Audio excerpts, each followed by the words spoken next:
All right, now we're cooking. For those of you just tuning in, excuse me. Right now we are live with Phoinix Keyz with a manifesting through music interview. So we're just gonna wait for him to log back on because Instagram kicked us off. They said we ran our mouths too long. So I'm just gonna give him a few minutes to log back in. There you are, Phoenix. Come on in.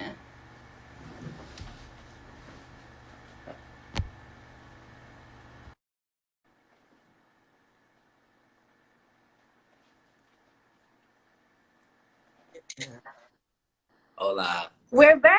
Back. Okay, Yeah. so before we cut off, we were talking about messages and music. And I went live, I can't remember, it was Sunday or Monday. I went live a couple days ago, talking with my audience about the psychological aspects of music and how it's more than just a bop, something you can dance to or whatever. And that it can be healing for a lot of people as well.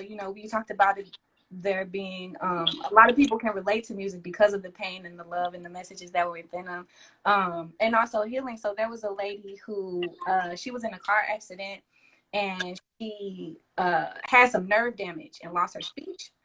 So they brought in a music therapist, and when they brought in the music therapist, she was able to recall certain memories and even to start saying some words because she had problems with her speech. She had to have someone come and train her.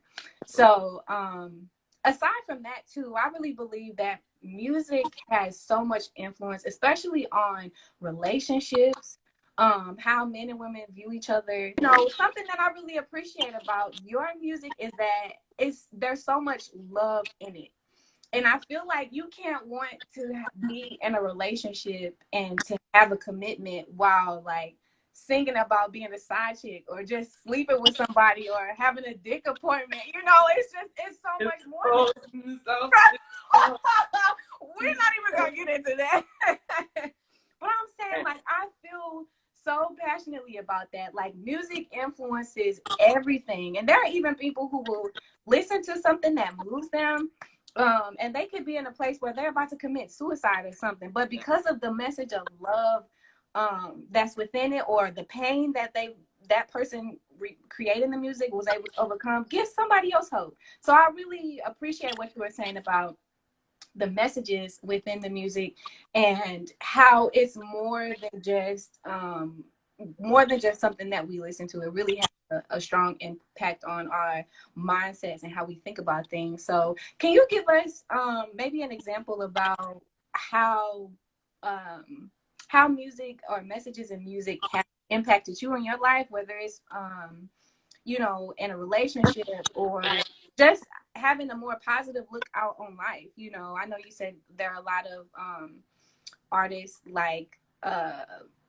Stevie Wonder and some of the greats who really influence your style of music. But can you just tell us more about how the messages in music specifically uh, impact the way you create and the way you interact with other people as well?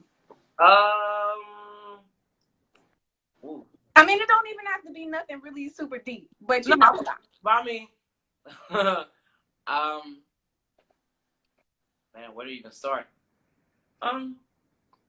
I think basic morals that I was taught as a child by my mother and father have impacted how I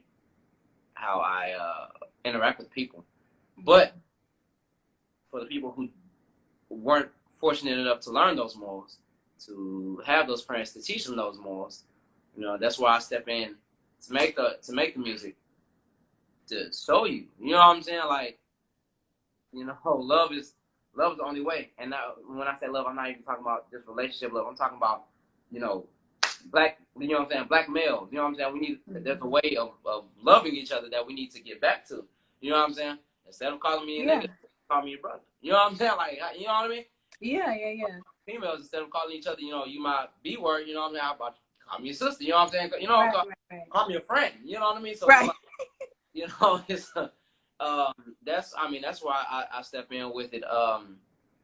From a relationship, I think music actually has helped me more so in relationships. Um, when I'm angry and I just feel like it's got to be my way and she just not saying.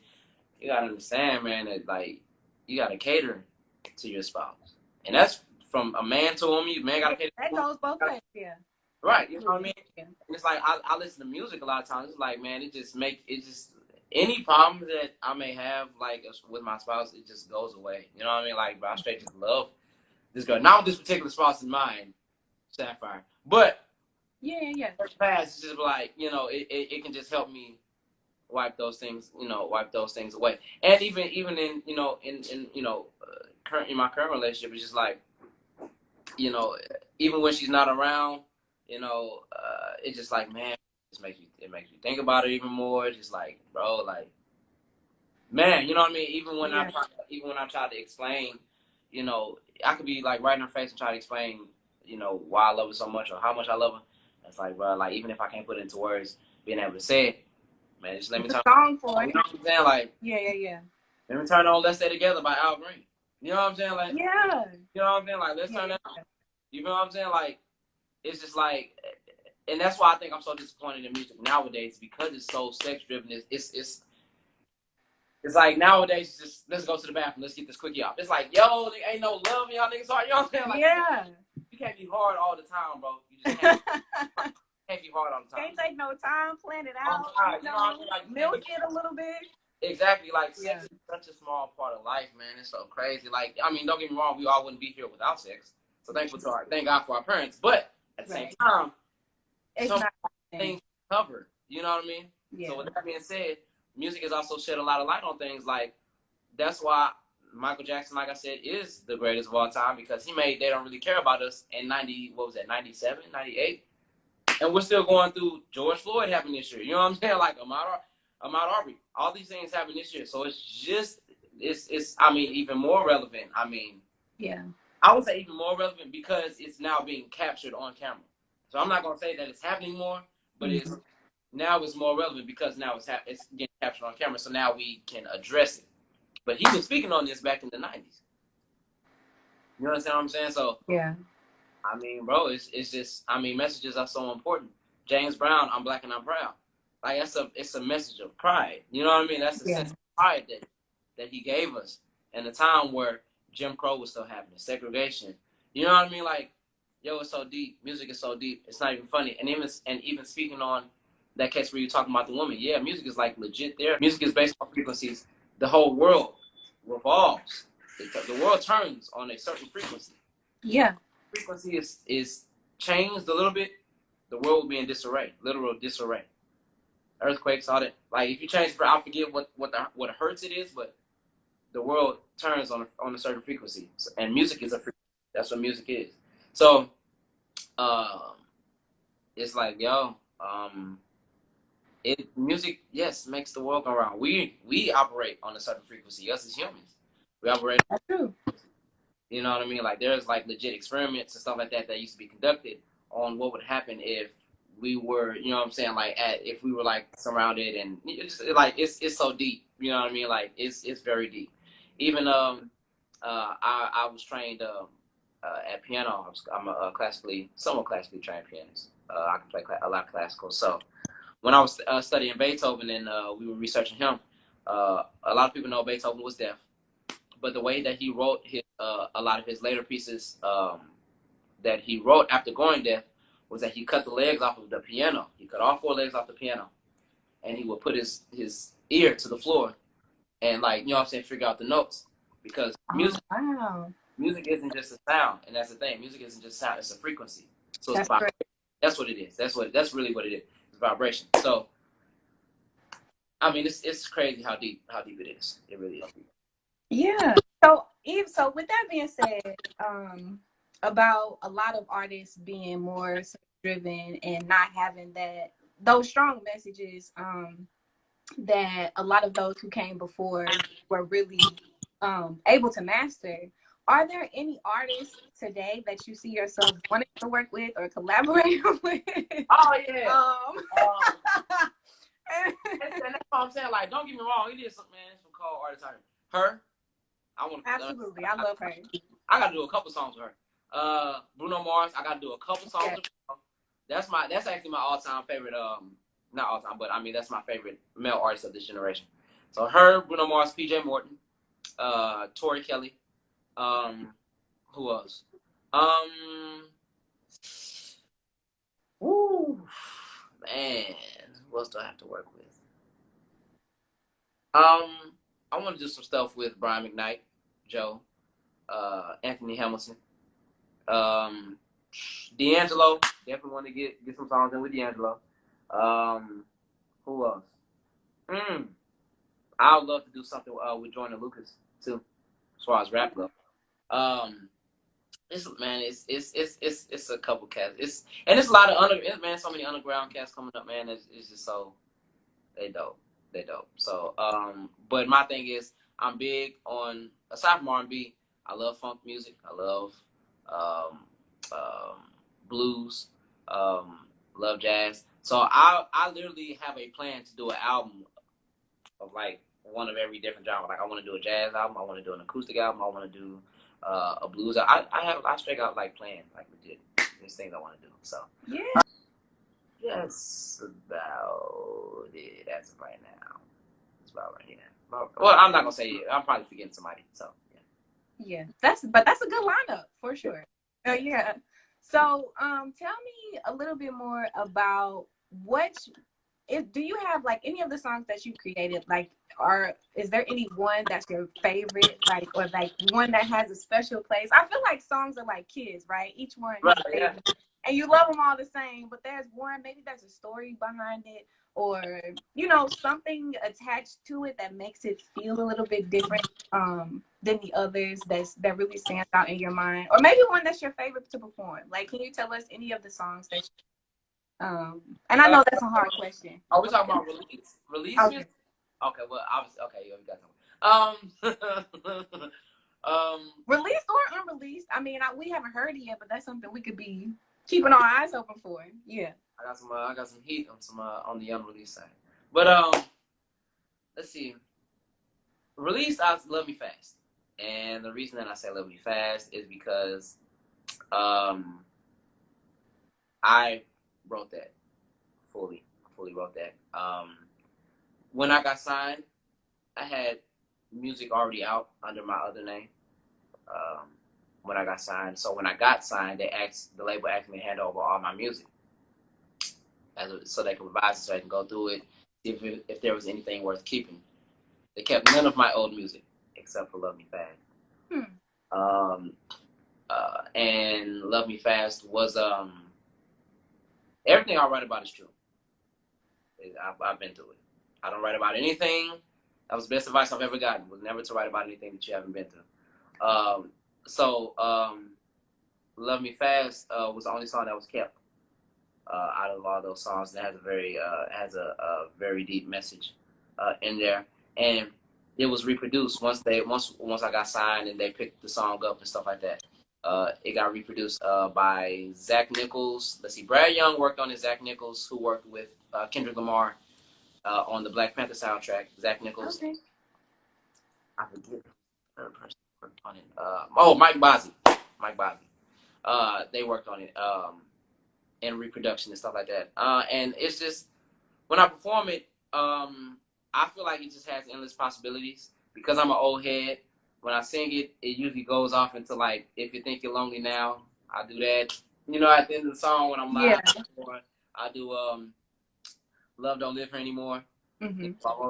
So it has so much. Man, the song, you can go anywhere with the song. It's real. I think it's real true to the to R&B, what R&B is, rhythm and blues. So Love Me Fast probably would have to be my favorite as far as released, but unreleased stuff.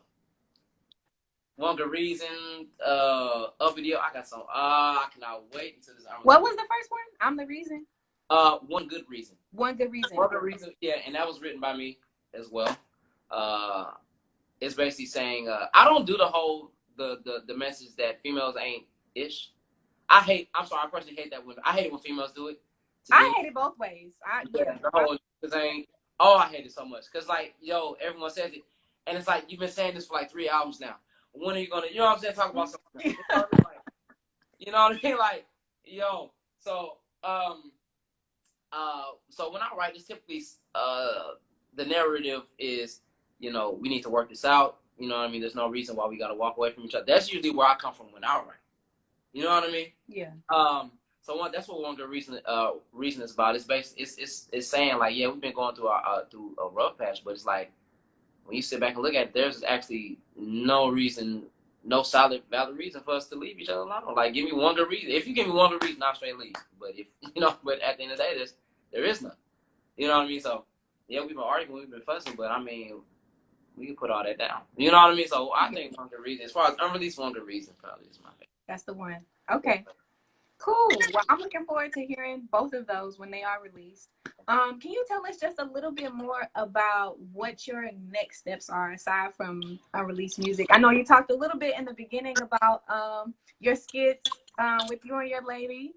So tell us some more about other things you have coming on, and the live concert. Oh yeah, another live concert. Don't know when, but I will be. It's coming. Yeah. I'll be doing that. But probably just more content, really, to be honest. Just, I mean, and that's really all that is what we're confined to as of right now. That's all really we can do. But new music, more content, vlogs. We'll be starting doing the vlogs so you guys can actually see into, you know, what a day in the life actually looks like. Yeah. Yeah. Vlogging, but I mean, those are, and I'm actually, you know what, I'm actually excited about those things, about the new content that I'll be putting out, about the, you know, about the live stream and stuff. I mean, I'm actually excited. I mean, I know it's like minimal considering everything that you know, considering how everything was prior to the shutdown, but I mean, I'm excited for people to have that inside look, because I get a lot of questions about like what's my day like, what's my life like, you know what I mean? Like, you know, so I'm actually excited about that. Working on a Christmas project too. So I'll probably be releasing a single just this year. I'm not gonna do the whole project this year, but next there will be a Christmas project. Christmas album. Okay, cool. It'll be a Christmas album. We're probably gonna release it for like October. Give it some time to breathe and stuff like that. But yeah, Christmas project. I'm actually, because I come from live performance, I didn't start getting in the studio until I was actually like 19.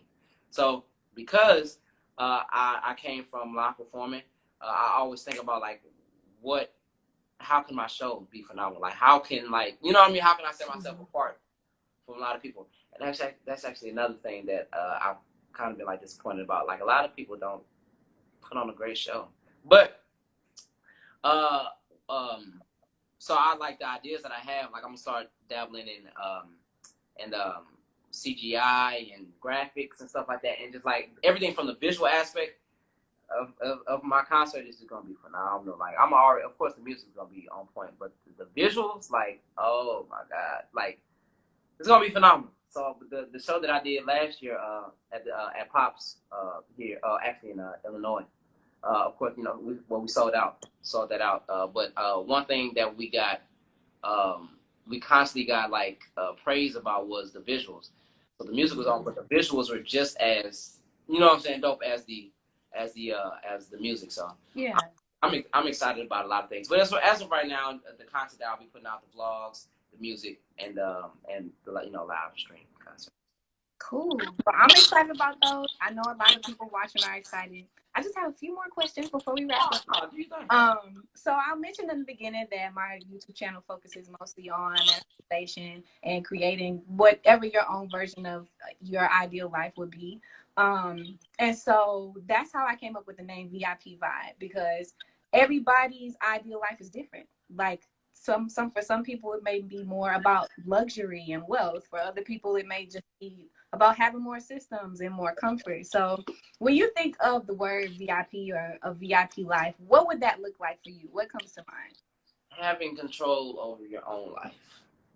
I think one thing that we all desire, whether doesn't matter, literally does not matter what field, whether it be business, whether it be sports, whether it be music, whatever your passion is, you want that passion to create a stream of revenue, income, uh, and you wanted to produce, and you wanted to free up your time for you to have time to do the things that you want to do.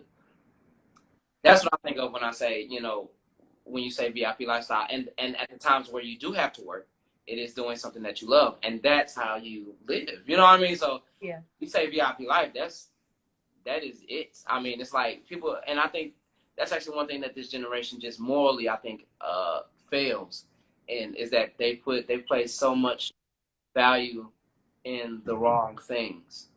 So they think like, as long as I'm making money, or this like whatever amount of money, yo, you gotta understand that if you're not doing something that you love, then you're going to be.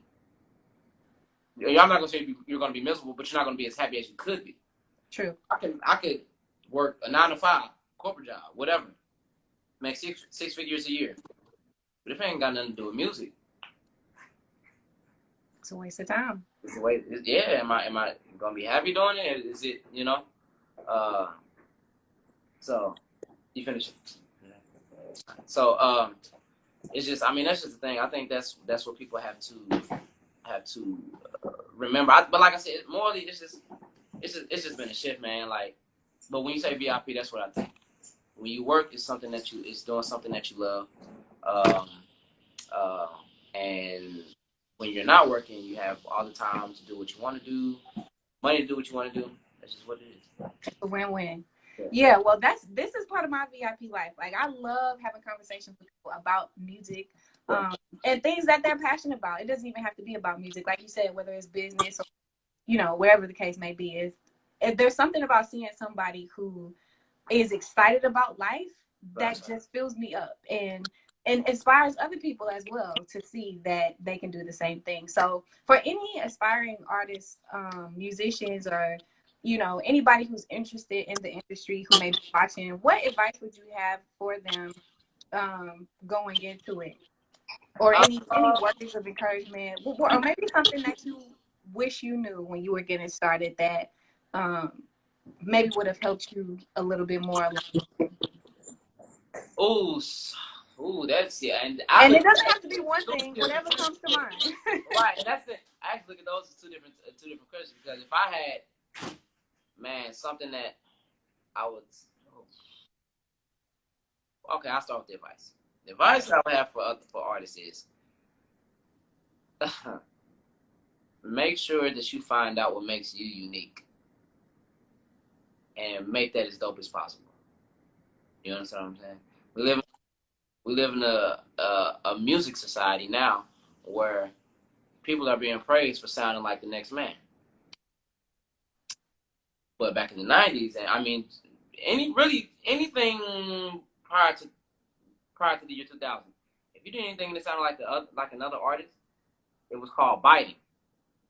You're biting off another artist. Yeah. You know what I mean? That's what the terminology was. You're biting off another artist. You sound like this man. We don't need to sign you because you sing and dance like Michael Jackson, because there's already Michael Jackson.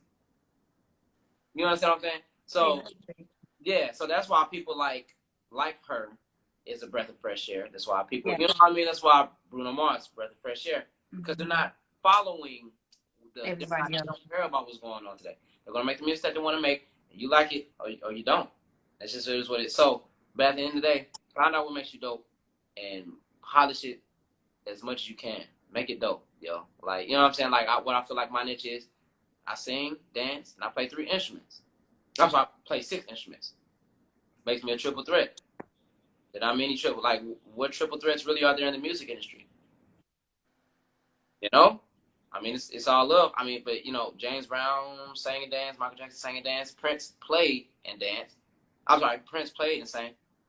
So even the greats, I mean, it's like, but who's like an actual triple threat, sang, dance, and played all proficiently to on a proficient scale. So that's what I feel like makes me different. You know what I mean? But you gotta just find what makes you dope, man, and you gotta make it even doper. You know what I mean?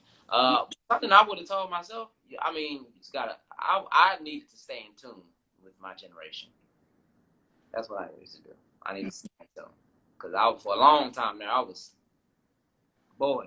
I mean, you would have thought that I had Benjamin Button disease. Because I'm young, but every time I was like, yo, you know what I mean? Like, so Yeah. yeah. Okay. Well, thank you so much, Phoenix, for taking the time to do this live with me. Unfortunately, it looks like the last didn't save. It didn't. It just kind of blanked. So I'm just gonna hope that this one will, and whatever we could get from this is If we'll we have to do. got to do live, that's fine. Okay, well let's do that. I'm gonna see what happens with this one. But thank you so much again for doing this live with me. For anybody just tuning in, this is Phoinix Keyz, and he is a triple threat. He sings, he dances, he plays thousands of instruments, and is doing great things. Comedy, I mean, so much is coming up. So we will stay tuned on your journey. And if there isn't any last things to say that you have to say, we can close it here. Man, make sure you guys stream and download my music everywhere. Yeah. Everywhere at Phoinix, and when I say everywhere, I do mean everywhere. iTunes, Spotify, Apple Music, Tidal. You can find me at Phoinix Keyz, and that's PhoinixKeyz. Or you can go to www.phoinixkeyz.com as well. So. Yes, that is all for today, everyone. Thank you for joining the live, and we'll see you soon. Bye.